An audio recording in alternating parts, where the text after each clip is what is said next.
الحمدللہ وکفا والصلاة والسلام علی سید الانبیاء مع الجود والعطاء وعلی آلہ وصحبہ وبارک وسلم دائما ابدا اما بعد اعوذ باللہ من الشیطان الرجیم بسم اللہ الرحمن الرحیم ان اللہ وملائکتہ یصلون علی النبی یا ایہا الذین آمنوا صلوا علیہ وسلموا تسلیما اللہم صلی وسلم وبارک علی سیدنا ومولانا ونبینا محمد النبی الامی الکریم وعلی آلہ واصحابہ اجمعین الصلاۃ والسلام علیک یا سیدی یا رسول اللہ وعلی آلک واصحابک یا سیدی یا حبیب اللہ الصلاۃ والسلام علیک یا سیدی یا رحمۃ للعالمین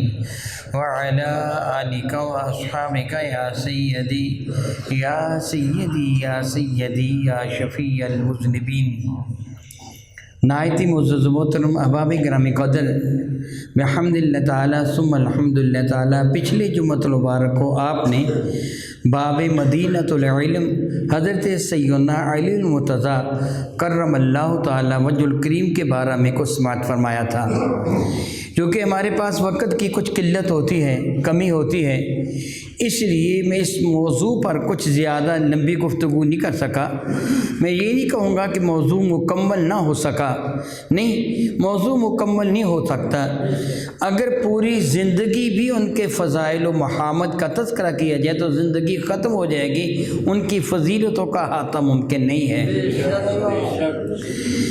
البتہ بعض جو چیزیں ہوتی ہیں جو تشنگی باقی رہ جاتی ہیں، بات بالکل ادھوری ہوتی ہے کہ پوری طرح تسلی نہیں ہو پاتی، اس لیے میں نے عرض کیا تھا کہ آئندہ جمعۃ المبارک یعنی آج رب کائنات نے چاہا تو میں اسی موضوع پر مزید گفتگو کروں گا۔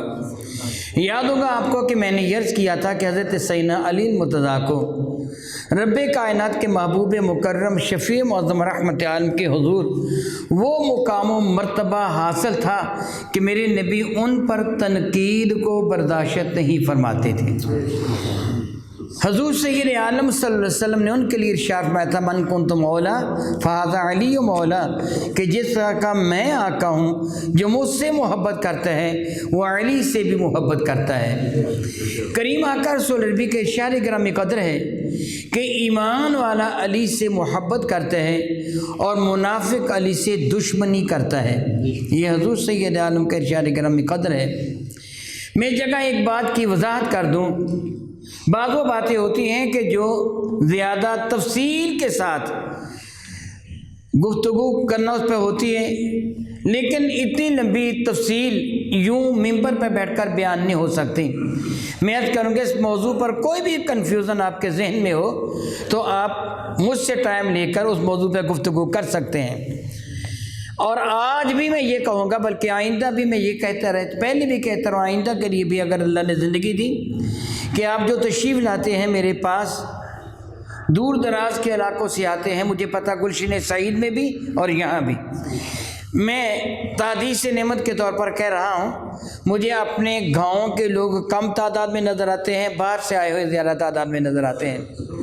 دور دراز سے احباب شہروں کو چھوڑ کر گاؤں میں جمعہ پڑھنے کے لیے آتے ہیں، تو آپ نماز جمعہ پڑھنے کے لیے نہیں تنہا آتے، آپ کو سیکھنے کے لیے آتے ہیں۔ اور آپ جانتے ہیں کہ یہاں اشعار یا کہانیوں کی شکل میں گفتگو نہیں کی جائے گی، قرآن کریم اور احادیث نبویہ کے حوالے سے گفتگو کی جائے گی، قرآن و حدیث کے حوالے سے گفتگو کی جائے گی، اور عقائد کو محفوظ کرنے کے لیے کچھ سمجھانے کی کوشش کی جاتی ہے۔ اس لیے اگر آپ کو میری بات کسی کی سمجھ نہ آئے، الجھن محسوس ہو، تو آپ کو حق حاصل ہوگا، آپ سوال کر لیں، اور میں جہاں تک ممکن ہو سکے آپ کے علم میں ہوگا کہ میں جمعہ پڑھانے کے بعد باوجود ہے کہ میں مصروف ہوں، میں پھر بھی بیٹھ جاتا ہوں کہ میری گفتگو کے دوران اگر کوئی کنفیوژن کسی کو پیدا ہوگی ہو تو بعد میں سوال کر لیں، میں اس کا جواب دے دوں۔ میرا اصل مقصد کیا ہے، یہ نہیں نہیں کہ محض تم جمعہ پڑھ کے چلے گئے، نہیں، کچھ سیکھنے کے لیے ہیں، کچھ سیکھ کر جائیں گے۔ اور اگر اس نیت سے آپ اپنے گھر سے چلتے تو آپ جانتے ہیں ہر قدم پر 1 سال کی عبادت کا ثواب آپ کو ملتا ہے۔ کئی مرتبہ آپ سن چکے ہیں۔ اس ثواب کو حاصل کرنے کے لیے آپ توجہ کے ساتھ میری گفتگو کو سنیے گا۔ اگر کوئی کنفیوژن، کوئی ایسی زحمت ہو، کسی سوال کا جواب آپ کو نہ ملے تو آپ تھوڑی دیر بعد میں تشریف رکھیے، بعد میں مجھ سے سوال کیجیے، میں آپ کے سوال کا جواب دوں گا انشاءاللہ تعالی جل وعلا۔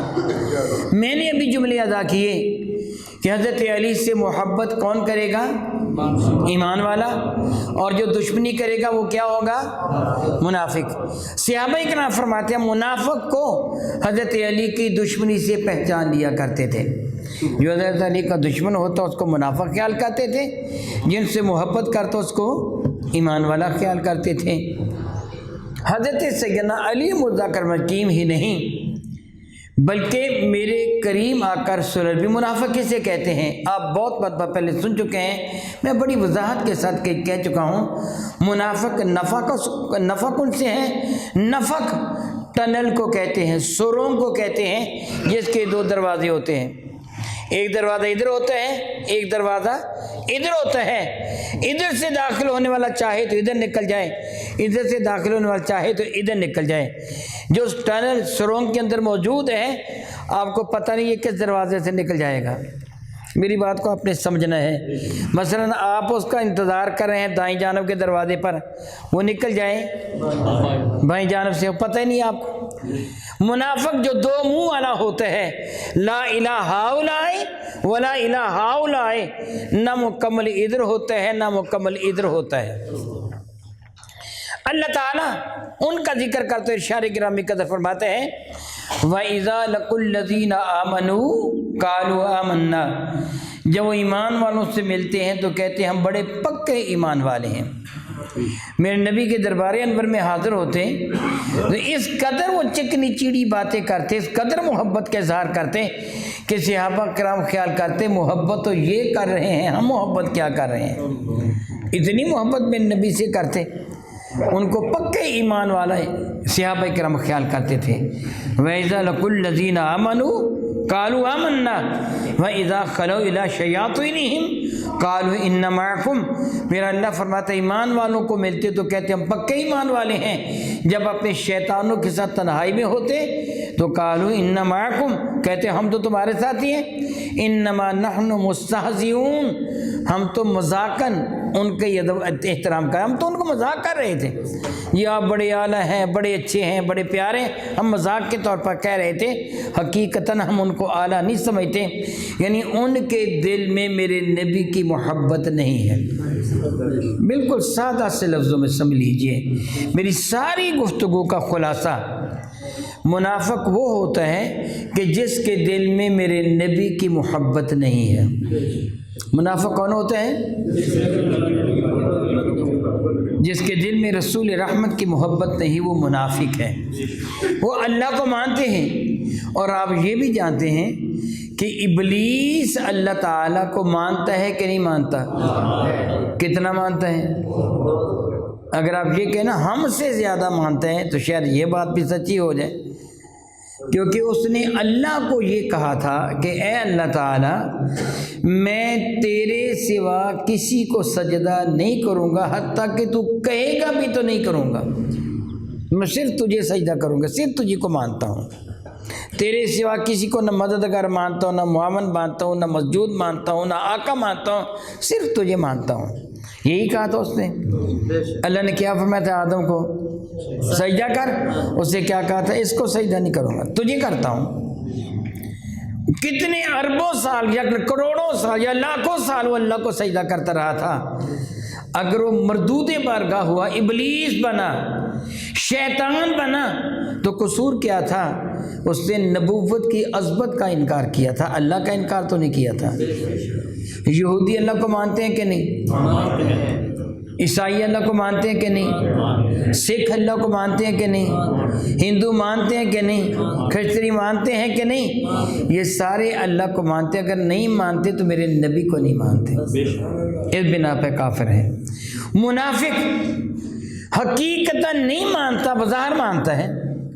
ان کافروں میں اور منافق میں یہ فرق ہے، یہ کافر تو سرے سے ہی انکار کرتے ہیں، یہودی عیسائی وغیرہ وغیرہ۔ منافق انکار نہیں کرتا، دعویٰ کرتا ہے میں مانتا ہوں، مگر دل سے نہیں مانتا، وہ منافق ہوتا ہے۔ اب سادہ سے لفظوں میں منافق کی تعریف کیا ہوئی؟ جو نبی کو حضور سے محبت محض ماننا کافی نہیں ہوتا، محبت ضروری ہوتی ہے۔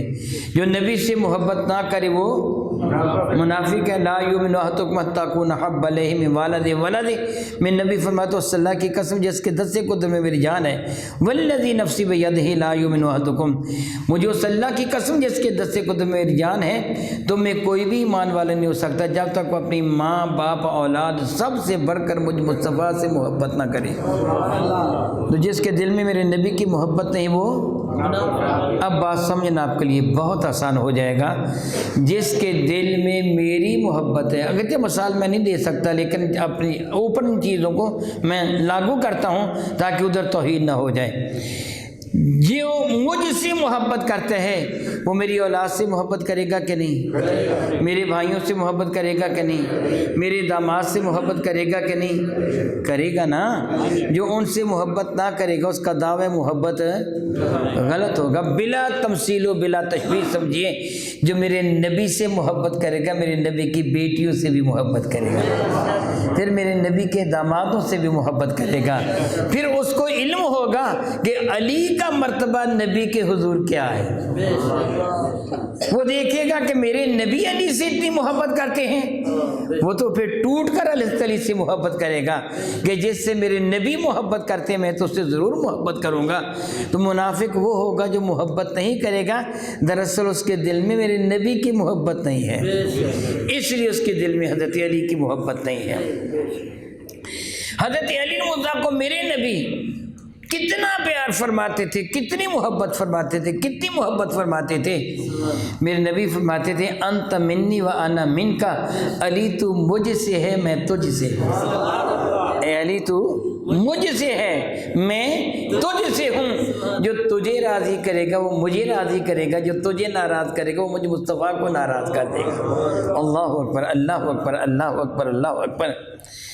اور حضور سید عالم کا بظاہر ان کے ساتھ کتنا گہرا تعلق تھا آپ کے علم میں ہے کہ جب میرے کریم آقا اپنی والدہ ماجدہ طیبہ طاہرہ سیدہ آمنہ خاتون کے ساتھ مدینہ طیبہ میں اپنے والد ذی وقار حضرت سیدنا عبداللہ کی قبر انور کی زیارت کر کے واپس آ رہے تھے تو ابوا کے مقام پر سیدہ زاہدہ طیبہ طاہرہ فاطمہ الزہرا کا انتقال ہو گیا تھا۔ سیدہ آمنہ خاتون سلام اللہ تعالی علیہ کا انتقال ہو گیا تھا۔ سیدہ آمنہ خاتون کو مقام ابوا میں دفن کیا گیا تھا۔ پھر میرے کریم آقا کی پرورش کی ذمہ داری کس کے کندھوں پہ آ گئی تھی؟ سیدنا عبد المطلب، میرے نبی کے دادا جان، ٹوٹ کر میرے نبی سے پیار فرماتے تھے، بہت زیادہ میرے نبی سے پیار فرماتے تھے۔ سیدہ آمنہ کے بعد آپ کے دادا محترم نے حق ادا کر دیا محبت کا، اور جب آپ دنیا سے جانے لگے تو آپ نے ملاحظہ فرمایا تھا میرے بیٹوں میں کون سا بیٹا سب سے بڑھ کر میرے پوتے سے پیار کرتا ہے، تو نگاہ انتخاب حضرت ابو طالب پہ پڑی تھی۔ حضور کے سگے چچا تھے، حضرت ابو طالب کی کفالت میں حضور آ گئے جب آپ کی عمر بارکہ 8 برس کی تھی۔ 25 سال کی عمر میں میرے کریم آقا تاجدار البوجم شفیع مدم رحمت اللہ کی شادی ہو گئی، چنانچہ آپ نے اپنا الگ گھر بنا لیا۔ حضرت ابو طالب نے جب تک میرے کریم آقا رسول عربی نے اعلان نبوت نہیں فرمایا تھا دل و جان کے ساتھ میرے نبی کے ساتھ پیار کیا اور وفا کی، اور اس قدر محبت تھی، اس قدر محبت تھی۔ حضرت علی مرزا کی والدہ ماجدہ کا نام ہے فاطمہ بنت الاسد، حضور ان کو امی جی کہا کرتے تھے اور فرمایا کرتے تھے میری ماں آمنہ کے بعد یہ میری ماں ہے۔ آمنہ کے بعد فاطمہ بنت اسد میری ماں ہے۔ گویا حضرت علی اور میرے نبی ایک خاتون کو اپنی ماں کہا کرتے تھے۔ حضرت علی بھی ان کو ماں کہتے تھے، میرے نبی بھی ان کو ماں کہتے تھے۔ کتنا قریبی تعلق تھا۔ اور حضرت فاطمہ بنت اسد سے میرے نبی اتنی محبت فرماتے تھے، اعلان نبوت کے بعد کی بات ہے، فاطمہ پر ایمان لے آئی تھی نا، جب ان کی وفات ہوئی ہے نا تو میرے نبی نے اپنے ہاتھوں سے ان کی قبر انور تیار کی تھی اور لحد کھودی تھی۔ لحد وہ بغلی قبر جس کو کہتے ہیں، اور میرے نبی فاطمہ بنت اسد کو اپنی چچی محترمہ کو، جس کو حضور چچی نہیں ماں کہتے تھے، اپنی اس ماں جو میرے نبی کی منہ بولی ماں تھی، اس کو قبر میں لٹانے سے پہلے میرے نبی لحد میں لیٹے تھے۔ قبر بنا کر میرے نبی لیٹے تھے لحد میں، اور پھر باہر نکل کر اپنا کرتا اپنی ماں کو عطا کر دیا تھا۔ پھر صحابہ سے فرمایا تھا، معلوم ہے تم جانتے ہو کہ میں ان کی قبر میں کیوں لیٹا ہوں؟ سنو، میں اس لیے لیٹا ہوں کہ جب میری ماں میری چچی قبر میں لیٹی تو اس کی قبر جنت کا نمونہ بن جائے، حد نگاہ تک وسیع اور منور ہو جائے۔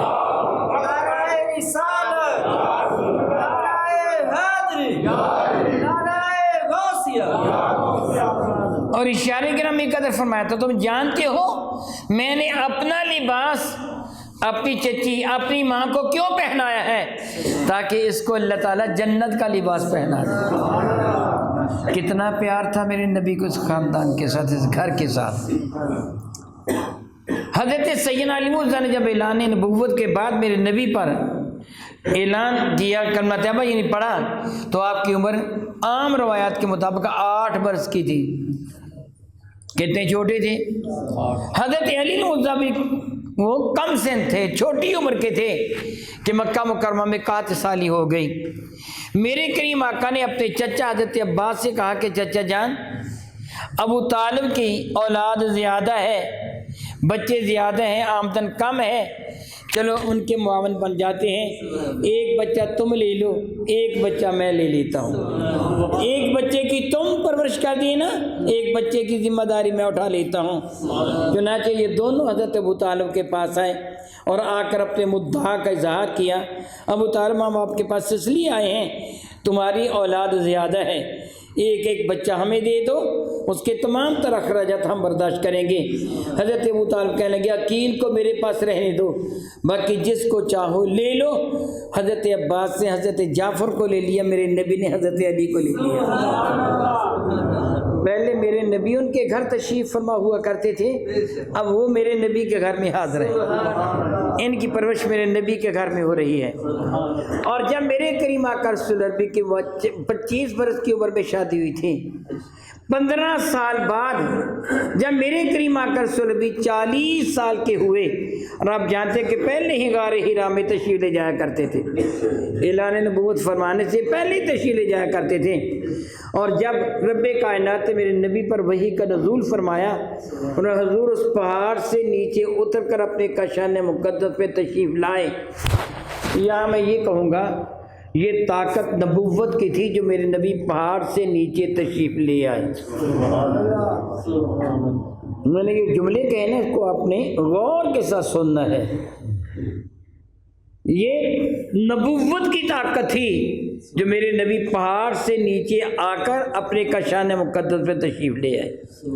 میں دعا کرتا ہوں اللہ تعالیٰ آپ کو ہرمہ شیفن کی زیارت کا شرف عطا فرمائے، اور آپ غار حرا یا غار ثور کی زیارت کے لیے جائیں، آپ جبل نور کی چوٹی پر غار حرا کی زیارت کے لیے جائیں گے تو آپ کو پتہ چلے گا کتنا دشوار گزار راستہ ہے، بالکل عموداً سیدھا با جگہ ہو جاتا ہے، بہت مشکل چڑھنا ہوتا ہے، پھر چوٹی کے اوپر جا کر پھر نیچے اترنا ہوتا ہے، پھر نیچے اتر کر غار حرا میں جاتے ہیں۔ مکہ مکرمہ سے کئی کلومیٹر کے فاصلے پر ہے۔ میرے نبی جب گھر آئے تھے تو آپ پر کپ کپی تاری تھی جس پہ انور کانپ رہا تھا۔ جو جملہ میں نے کہا اس کو ذہن میں رکھیے، اس طرح کپ کپی کے دوران جب حالت غیر ہو، اتنے اونچے پہاڑ سے نیچے سلامتی کے ساتھ اتر جانا، یہ کس قدر طاقت اور ہمت کی بات ہے۔ حضور پر کپ کپی کیوں تاری تھی؟ پہلی وحی کے نزول کے بعد میرا اللہ قرآن کریم میں ارشاد فرماتا ہے لو انزلنا ھذا القرآن علی جبل لرأیتہ خاشعا متصدعا من خشیۃ اللہ، اے قرآن کے قاری، قرآن وہ عظیم المرتبت کتاب ہے، میں اللہ اعلان کرتا ہوں، اور یہ یاد رکھیے من اصدق من اللہ قیلا، کائنات میں رب سے بڑھ کر اس کی عزت کی قسم کسی کی بات سچی نہیں ہے، اللہ کی عزت کی قسم اللہ کی بات سے بڑھ کر کس کی بات سچی نہیں ہے۔ اللہ تعالیٰ معاذ اللہ تعالیٰ سبحان اللہ تعالیٰ محاورہ سے ایسے کام نہیں لیتا جو بیان فرماتا حقیقت بیان فرماتا ہے، اس پہ شک کرنے والا کافر ہو جائے گا۔ میرا اللہ فرماتا ہے اگر یہ قرآن یہ وحی میں پہاڑ پہ نازل کر دیتا، لو انزلنا ھذا القرآن علی جبل، اگر میں اس قرآن کو براہ راست پہاڑ پر نازل کر دیتا، لرأیتہ خاشعا متصدعا من خشیۃ اللہ، تو قرآن کے قاری تو اس پہاڑ کو دیکھتا کہ ہیبت الہیہ سے وہ چکنا چور ہو کر ریت کی طرح ہو کے بہ جاتا۔ پہاڑ سخت ترین پتھر، بڑا پہاڑ ریت کے ذرات میں بدل جاتا، وہ قرآن پاک براہ راست میرے نبی کے قلب انور میں نازل ہوا۔ پھر نبی کی قوت برداشت دیکھی، جس کو پہاڑ بھی برداشت نہیں کر سکتا تھا میرے نبی نے برداشت کیا تھا، البتہ جس انور پہ کب کبھی ستاری ہو گئی تھی، کانپ رہے تھے جس طرح بخار ہو جاتے ہیں، اپنے کشان مقدس پہ تشریف لائے۔ سیدہ زاہدہ طیبہ طاہرہ حضرت سیدہ کبریٰ رضی اللہ تعالیٰ، میرے ماں باپ کی عزت ان کے قدموں پر قربان، جس قدر سیدہ خدیجہ نے میرے نبی سے وفا کی ہے شاید کبھی بھی کسی نے کسی سے ایسی وفا نہ کی ہوگی جیسی وفا سیدہ خدیجہ نے میرے نبی کے ساتھ کی ہے، جس کا ذکر اللہ تعالیٰ قرآن میں فرماتا ہے وَوَجَدَكَ عَائِلًا فَأَغْنَىٰ، محبوب آپ کے پاس دنیا کی دولت نہیں تھی، خدیجہ کبریٰ کی شکل میں دنیا کی دولت کے انبار آپ کو عطا کر دیا، اپنا سب کچھ میرے نبی کے قدموں پہ قربان کر دینے والی ہماری ماں سیدہ خدیجہ نے میرے نبی کو سال میں دیکھا تو برداشت نہ کر پائی، بے تابانہ انداز میں میرے کریم آقا کے حضور حاضر ہو گئیں اور آپ کی دل جوئی کرنے لگی۔ میں نبی فرمائیں گے زملونی، مجھے چادر اڑا دو میں آرام کروں گا، میری طبیعت ٹھیک نہیں ہے۔ تو سیدہ نے محض چادر نہیں اڑائی بلکہ سوال شروع کر دیے، یا رسول اللہ کیا ہوا آپ کو؟ یا رسول اللہ تو نہیں کہہ رہی تھی اس وقت میرے کریم آقا کو جو بھی وہ کہتی تھیں، تو کیا ہوا آپ کو، طبیعت کیوں ایسی ہو گئی؟ میرے نبی نے غار حرا میں پیش آنے والا وہ سارا واقعہ بیان کیا۔ وہ پہلی اقرا باسم ربک الذی خلق، خلق الانسان من علق، یہ سورہ اقرا کی پہلی آیتیں جبریل امین نے بارگاہ ساکت باب میں پیش کی تھیں۔ میرے نبی نے یہ سب کچھ سیدہ خدیجہ کو بتا دیا، ایسے ایسے کر کے ہوا، میرے پاس ایک آنے والا آیا، اس سے بتایا تم اللہ کے رسول ہو اور یہ قرآن پاک کی آیات بارکہ مجھے دے کے گیا۔ سیدہ خدیجہ کبریٰ نے بغیر ہچکچاہٹ کے اسی وقت میرے نبی کو تسلی دیتے ہوئے کہا کہ اللہ کی قسم آپ اللہ کے رسول ہیں۔ میں گواہی دیتا ہوں۔ نعرہ تکبیر، نعرہ رسالت، نعرہ حیدری، نعرہ غوثیہ۔ آپ تو بڑے کریم ہیں، غریبوں بیواؤں کی مدد کرنے والے ہیں، یتیموں کے سر پر ہاتھ رکھنے والے ہیں، غریب اور نادار لوگوں کے معاون ہیں۔ اللہ تعالیٰ کبھی بھی آپ کو ضائع نہیں کرے گا، آپ اللہ کے نبی ہیں۔ حضرت سیدہ خدیجہ کے اعلان کے ساتھ ہی گھر کے سارے افراد میرے نبی پر ایمان لے آئے۔ گھر کے افراد کون کون تھے؟ حضرت سیدہ خدیجہ، سیدہ خدیجہ کے شکم انور سے میرے نبی کی 4 بیٹیاں، سیدہ زینب، سیدہ رقیہ، سیدہ ام کلثوم، سیدہ فاطمہ الزہرا رضی اللہ تعالی عنہن، سب سے چھوٹی سیدہ فاطمہ تھی جن کی عمر تقریباً 5 برس کی تھی، سب سے چھوٹی یہ تھی۔ ایک غلام تھے حضرت زید بن حارثہ۔ کل کتنے افراد ہوئے؟ پھر سے گن لیں۔ سیدہ خدیجہ کبریٰ 1، 4 نبیزادیاں 5 ہو گئے، 1 غلام۔ میں نے ان کا صرف نام لیا ہے، اور 7ویں شخصیتی سیدنا مولا علی شیر غلام، یہ اسی گھر میں رہتے تھے، اسی گھر میں رہتے تھے۔ یہ وہ افراد خانہ تھے جو سب سے پہلے 7 افراد ایمان لے کے آئے۔ سیدنا صدیق اکبر رضی اللہ تعالیٰ وہ ذات بابرکات ہیں، ان گھر کے افراد کے بعد سب سے پہلے جو شخص ایمان لے کے آئے وہ حضرت سیدنا ابوبکر صدیق ہے۔ گھر کے افراد کے بعد سب سے پہلے جو لے گئے وہ سیدنا صدیق اکبر ہیں۔ اندازہ کیجئے میرے نبی کا حضرت علی سے کتنا گہرا تعلق تھا۔ کچھ عرصہ تک میرے نبی ان کے ہاں رہے اور بقیہ عرصہ علی ان کے ہاں رہے، بقیہ عرصہ علی ان کے ہاں رہے۔ اور حضرت علی مرزا نے جب میرے کریم آقا پر ایمان لانے کا اعلان کیا تھا تو آپ کی عمر عام روایات کے مطابق تقریباً 8 برس کی تھی۔ خود فرماتے ہیں پیر کے دن میرے نبی نے اعلان نبوت فرمایا، منگل کے دن میں نے آپ کے پہلو میں کھڑے ہو کر عبادت کی ہے، جو عبادت میں نبی لے کے آئے تھے۔ اتنا قریبی اور گہرا تعلق تھا، اور یہ تعلق ایک کو نہیں سارے صحابہ اکرام کو بھی علم تھا کہ حضور حضرت علی سے کتنا پیار فرماتے ہیں، کتنا قریبی تعلق ہے۔ جب جناب سیدہ زاہدہ طیبہ طاہرہ فاطمہ الزہرا سلام اللہ تعالی علیہا کی شادی کا معاملہ آیا تو کئی صحابہ نے بارگاہ ساتھ باب میں عرض کیا تھا شادی کے لیے۔ میں نبی کی 2 شہزادیوں کی شادی یک کے بعد دیگرے حضرت عثمان غنی کے ساتھ ہوئی ہے۔ سیدہ زینب کی حضرت ابو العاص کے ساتھ شادی ہوئی تھی، اور 2 بیٹیاں سیدہ رقیہ ام کلثوم یہ حضرت عثمان غنی کی زوجیت میں آئی ہیں۔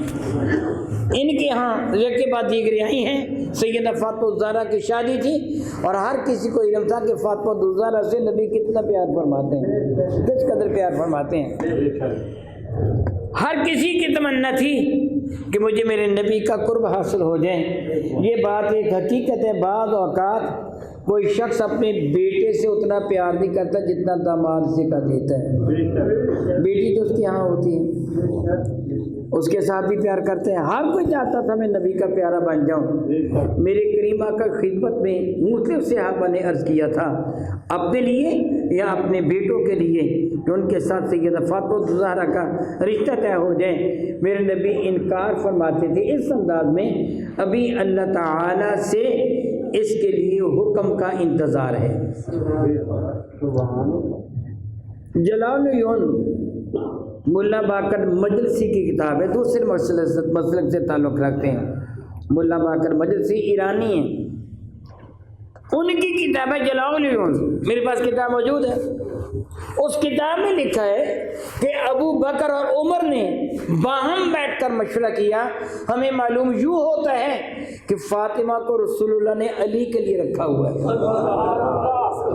ہمیں یوں معلوم ہوتا ہے کہ علی کے ساتھ حضور فاطمہ کی شادی کرنا چاہتے ہیں، چنانچہ وہ دونوں حضرت علی کے پاس گئے۔ حضرت علی اس وقت کسی کے باغ کو پانی دے رہے تھے، مزدوری پر کنویں سے ڈول نکال کر پانی دے رہے تھے باغ کو۔ جب یہ دونوں باغ میں پہنچے تو علی نے پوچھا آپ کیسے آئے، خیریت سے؟ تو ان دونوں نے کہا اے علی ہمیں پتہ ہے کہ مختلف لوگوں نے سیدہ فاطمہ الزہرا کی زوجیت کے لیے بارگاہ ساتھ باب میں حاضری دی ہے، رابطہ کیا ہے، مگر رسول رحمت نے کسی کو بھی اس چیز کی اجازت نہیں دی۔ ہمیں معلوم یوں ہوتا ہے کہ حضرت فاطمہ کو رسول اللہ نے آپ کے لیے رکھا ہوا ہے، جاؤ اور بارگاہ ساتھ باب میں حضرت فاطمہ کا لیے رشتہ طلب کرو۔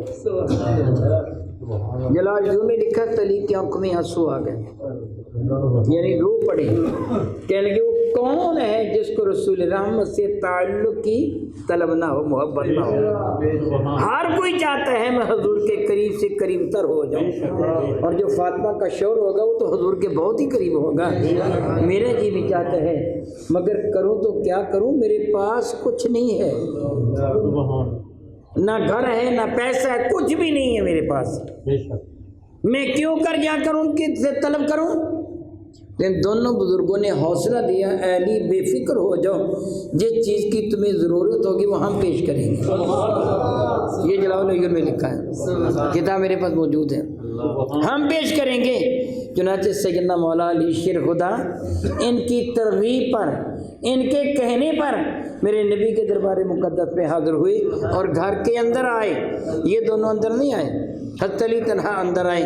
میرے کریم تشریف فرما تھے، حضرت علی کو دیکھا تو پوچھا، علی کیسے آنے ہوئے ہو، آنا ہوا آپ کا؟ حضرت علی نے شرم کی وجہ سے نگاہیں جھکا لی، حوصلہ نہ پڑا کہ میں عرض کروں کہ میں اس مقصد کے لیے آیا ہوں، نگاہیں جھکا لی۔ میرے کریم آقا فرمایا، علی صاف کہو کس لیے آئے ہو؟ تو حضرت علی نے ہچکچاتے ہوئے کہا، میں فاطمہ تو زہرا کے رشتہ کے لیے حاضر ہوا۔ اللہ اکبر، اللہ اکبر، اللہ اکبر، اللہ اکبر۔ یہ سن کر میرے نبی نے حضرت علی کو خوشخبری سنا دی، مسکرا کے فرمایا، اے علی تیرا رشتہ، تیرا نکاح رب کائنات نے آسمان پر فاطمہ سے پڑھا دیا، تیرا رشتہ طے ہو چکا، ہو گیا ہے، رب کائنات نے آسمان پر تیرا رشتہ یہ کر دیا ہے، نکاح کر دیا ہے۔ حضرت علی کی خوشی کا ٹھکانہ نہ تھا۔ پھر میرے نبی نے سوال کیا، علی تیرے پاس کچھ ہے؟ تو حضرت علی نے عرض کیا کہ یا رسول اللہ میرے پاس تو کچھ بھی نہیں ہے، یعنی درہم و دینار، نہ ایک درہم ہے نہ ایک دینار ہے۔ فرمانے کہ میں نے تجھے ایک زرہ دی تھی، زرہ وہ جیکٹ ہوتی ہے جو بدن پہ پہنی جاتی ہے، حتمی زرہ تھی، وہ میں نے تجھے دی تھی، اور ایک تلوار بھی۔ عرض کیا یا رسول اللہ وہ تو دونوں چیزیں ہیں۔ میرے نبی نے فرمایا تلوار اپنے پاس رکھ لو، جو زرہ بیچ آؤ۔ حضرت علی وہ زرہ لے کر بازار بیچنے کے لیے تشریف لے گئے۔ یہاں تک جلال العیون کے حوالہ سے ہے، اب جلال العیون کے حوالہ سے نہیں ہے بلکہ یہ دوسری کتاب کے حوالہ سے میں کر رہا ہوں۔ یاد رکھیے جو حوالہ جس کتاب کا دوں گا اسی کتاب میں ہوگا۔ دوسری کتاب میں کیا ہے؟ اہل سنت کی کتاب میں کہ حضرت سیدنا علی وہ زرہ لے کے چلے بازار بیچنے کے لیے، راستے میں ملاقات ہوگی حضرت عثمان غنی سے۔ حضرت عثمان نے پوچھا، علی کہاں جا رہے ہو؟ زرہ پہنی ہوئی نہیں ہے، ہاتھ میں پکڑی ہوئی ہے، کہاں لے کے جا رہے ہو؟ حضرت علی فرمانے کہ میں اس کو بیچنے جا رہا ہوں۔ پوچھا کیوں بیچنے جا رہے ہو؟ حضرت علی نے ساری بات بتا دی، اس لیے بیچنے جا رہا ہوں۔ حضرت سیدنا عثمان نے وہ زرہ پکڑ لی، پوچھا علی کتنے کی بیچو گے؟ زرہ بازار بیچنے جا رہے ہو؟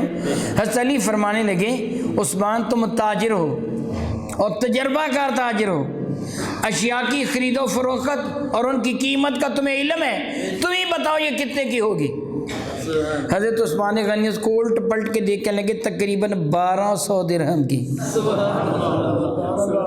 حضرت علی مسکرا دے کہنے کہ عثمان تاجر تو بڑے تجربہ کار ہو مگر یہاں دھوکہ کھا گئے ہو۔ عثمان کہنے لگے کیوں؟ علی کیا میں نے دھوکہ کھایا؟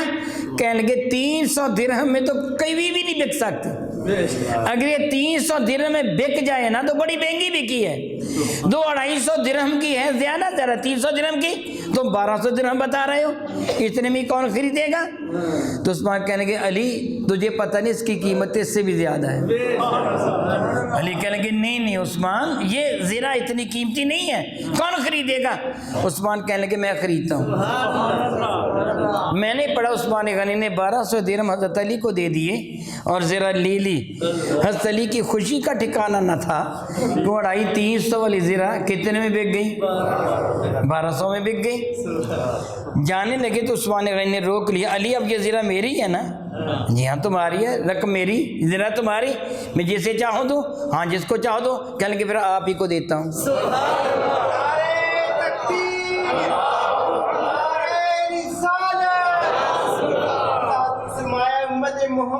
اللہ اکبر، اللہ اکبر، اللہ اکبر۔ کتنا پیار تھا صحابہ کرام کا ایک دوسرے کے دل میں، حضرت علی سے کیسی محبت کرتے تھے یہ صحابہ کرام۔ حضرت سیدنا علی المرتضیٰ کرم اللہ وجہہ زرہ اور رقم لے کے میرے نبی کے دربار میں آ گئے۔ اب پھر جلال العیون کی طرف آ جائیے۔ ملا باقر مجلس نے لکھا حضرت علی جب وزیرہ کی رقم لے کر میرے نبی کے دربار میں آئے تو حضور نے جھولی پھیلا دی، علی اس میں رقم ڈال دو۔ حضرت علی نے ساری رقم میرے نبی کی جھولی میں ڈال دی۔ حضور نے ان رقم کو الٹ پلٹ کیا، ان کو دعائے خیر دی اور پھر بلایا۔ کس کو؟ جلال العیون میں ملا باقر مجلس نے لکھا میرے نبی نے ابو بکر صدیق کو بلایا، حضرت بلال کو بلایا، چند دوسرے صحابہ کو بلایا، اور 2 مٹھیاں بھر کر حضرت 2 لب بھر کر ابو بکر صدیق کو یہ رقم دے دی، اور تھوڑی سی رقم حضرت بلال کو دے دی اور باقی ساتھیوں کو دے دی۔ میرے نبی نے فرمایا ابو بکر جاؤ بازار سے فاطمہ کے لیے جہیز خرید لاؤ۔ اور ساتھ کون تھے؟ حضرت بلال اور دوسرے افراد۔ جلال العیون میں لکھا ہے میرے نبی نے باقی سب افراد کو فرمایا سنو خبردار، کوئی بندہ کوئی شے نہ خریدے جب تک ابو بکر سے منظوری نہ لے لیں۔ ابو بکر کو دکھا کے چیز خرید، جس کو ابو بکر پسند کرے صرف وہ خریدو گے، باقی کوئی چیز نہیں خریدو گے۔ چنانچہ بازار گئے، سیدہ فاطمہ الزہرا کا جہیز خرید دیا گیا۔ وہ چکی تھی یا وہ چٹائی تھی یا وہ تکیہ تھا یا وہ پیالہ تھا، جو بھی جہیز کا سامان تھا یہ ابو بکر صدیق کی خریداری ہے۔ میرے نبی کی خدمت میں جب یہ جہیز کا سامان پیش کیا گیا، میرے کریم آقا ایک ایک چیز کو اٹھا کے الٹ پلٹ کے دیکھتے تھے اور خوشی کا اظہار فرماتے تھے، دعا دیتے تھے ان چیزوں کو استعمال کرنے والے کے لیے بھی اور جو خرید کے لایا اس کے لیے بھی، دعائیں دیتے تھے، قبول کر لیا۔ اس جگہ ایک بات شاید آپ نے غور کیا کہ سرسری طور پر آپ کے سروں سے گزر گئی، جہیز کی ذمہ داری کس کی ہے؟ لڑکے کی ذمہ داری ہے، لڑکی کی ذمہ داری تو نہیں ہے۔ یہ ہمارے ہاں جو بالکل الٹ ہے، یہ ہندوؤں کا طریقہ، میرے نبی کا طریقہ نہیں ہے۔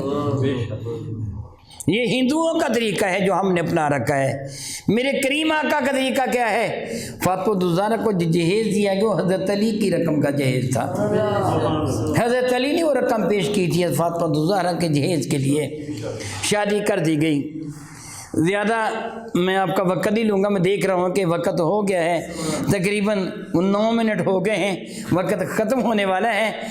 پہلے بھی گفتگو کی تھی تو آدھ میں بات رہ گئی تھی اب بھی، لیکن میں اس بات کو کم از کم پورا کروں گا اور کہوں گا کوئی کنفیوژن باقی ہو تو بعد میں سوال کر لینا جب میں تنہا بیٹھوں گا۔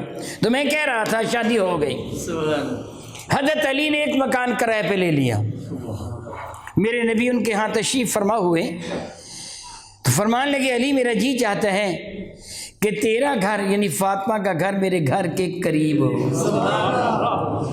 محبت بہت زیادہ فرماتے تھے، بہت زیادہ محبت فرماتے تھے، بلکہ آئندہ عمل کیا تھا جب سفر پہ روانہ ہوتے، آج میں صبح یہاں بتا رہا تھا، سفر پہ روانہ ہوتے ازواج مطہرات کے گھروں میں میرے کریم آقا تشریف لے جاتے، سب سے آخر جس گھر سے باہر نکلتے وہ فاطمہ کو زہرا کا گھر ہوتا، اس کے بعد مسجد میں آتے، پھر سفر پہ چلے جاتے، سفر سے واپس تشریف لاتے، سیدھے مسجد میں آتے اور اس کے بعد سب سے پہلے فاطمہ زہرا کے گھر میں جایا کرتے تھے۔ حضور یوں پیار فرماتے تھے، یوں پیار فرماتے تھے، فرمایا کہ تیرا گھر میرے گھر کے قریب ہو۔ سیدہ فاطمہ الزہرا نے لقمہ دیا، عرض کیا یا رسول اللہ، حارثہ بن نعمان آپ کے جو صحابی ہیں نا، ان کے مکانات آپ کے مکانات کے قریب قریب ہیں، یا رسول اللہ ان کو کہیے ایک مکان ہمیں دے دیں۔ تو میرے کریم آقا رسول اللہ بھی فرمانے لگے اس نے پہلے ہی اتنی قربانیاں دی ہیں، اتنا خرچہ کیا ہے، اتنا خرچہ کیا ہے کہ اب مزید اس کو کہتے ہوئے مجھے حیا محسوس ہوتا ہے۔ حضرت حارثہ بن نعمان کو کسی نہ کسی طرح یہ خبر ہو گئی، بارگاہ سالت باب میں حاضر عرض کیا یا رسول اللہ مجھے پتہ چلا کہ آپ کو فاطمہ الزہرا کے مکان کی ضرورت ہے، مجھے اس اللہ کی قسم جو مکان آپ کے قبضہ میں ہوگا مجھے اس مکان سے زیادہ پیارا ہے جو میرے قبضہ میں ہوگا۔ فرمائیے کون سا مکان چاہیے؟ میرے نبی نے وہ مکان قبول کیا جو حضرت عائشہ صدیقہ کے مکان کے ساتھ والا مکان تھا۔ میں دعا کرتا ہوں رب کائنات آپ کو حرمین شریفین کی زیارت کا شرف عطا فرمائے۔ میرے کریم آقا رسول اللہ کے روضہ انور پر آپ حاضری دیں تو جب ریاض الجنہ کی جانب جائیں نا، میں سے فلاور باسکٹ کو ایسے کا لیتا ہوں، یہ درمیان میں پھول آپ کو نظر آ رہا ہے نا پھول. آپ ریاض الجنہ میں جائیں تو اس جانب جو پہلا ریاض الجنہ کی جانب سے پہلا ستون آپ کو نظر آئے گا، آدھا جالیوں کے اندر ہے اور آدھا جالیوں سے باہر ہے. ادھر وہ سبز رنگ کی جالیاں ہیں، سنہری جالیاں مواجہ شریف کی جانب ہیں، آدھا اندر آدھا باہر. اس کے اوپر لکھا ہے اسطوانۃ السریر.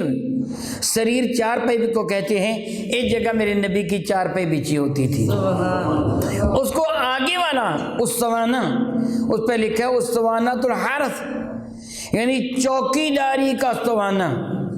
یہاں میرے کریم آقا کے گھر کا دروازہ تھا اور وہاں کوئی نہ کوئی سیکیورٹی کے لیے کھڑا ہوتا تھا. جب یہودیوں نے میرے نبی کو نقصان پہنچانے کا ارادہ کیا تھا، پھر اللہ تعالیٰ نے برکت نازل فرما دی، واللہ یعصمک من الناس، پھر چوکی داری ختم کر دی گئی. یہ